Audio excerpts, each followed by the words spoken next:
గమనించండి, ఒక సత్యాన్ని జ్ఞాపకం చేస్తున్నాను.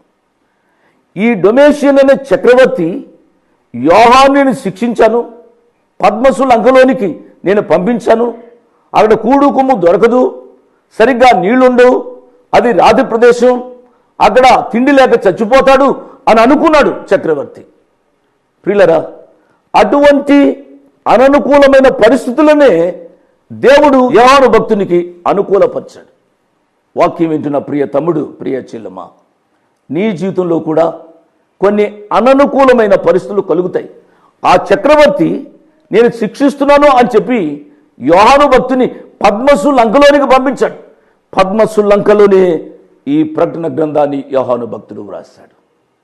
అతడు శిక్షించాను అనుకున్నాడు, కానీ ఆ శిక్ష యోహాను భక్తునికే కాకుండా సర్వ ప్రపంచానికి ఆశీర్వాదకరమైంది అనే సత్యాన్ని నేను జ్ఞాపకం చేస్తున్నాను.